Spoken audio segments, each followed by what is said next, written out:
Hello everyone, অনু অয়ন্তিকা লাইফস্টাইলে আপনাদের সবাইকে স্বাগত। আশা করি সবাই খুব ভালো আছেন আর আমিও খুব ভালো আছি। আমি অয়ন্তিকা চলে এসেছি আপনাদের সামনে নতুন একটি ব্লগ নিয়ে। এটা রান্না পুজোর পান্নার দিন। আমাদের যেহেতু রান্না পুজো নেই, তাই মাসির বাড়িতে গেছিলাম। আমার অনেকগুলো মাসি, এটা আমার মেজো মাসি।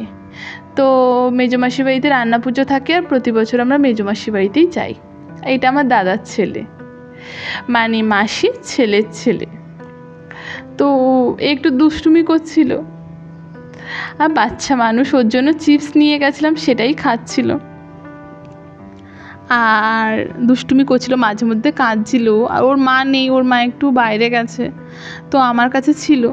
তো একটু একটু দুষ্টুমি করছিল আর আমি তো ওকে ধরে শুধু চটকাচ্ছিলাম।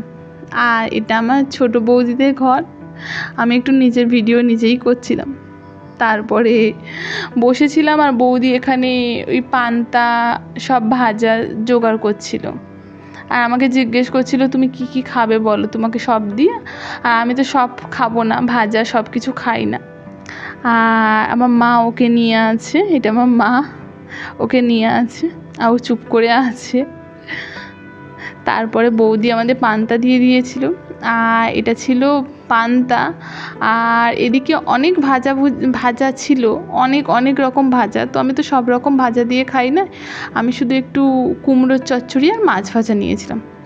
তারপরে এই যে বাচ্চাটা, এর বাবা আর পান্তা খেতে এসেছিলো মাসিদের বাড়িতে। তো একে আমি জিজ্ঞেস করছিলাম তুমি কিসে পড়ো, আর বলছিল আমি ক্লাস 12-এ পড়ি।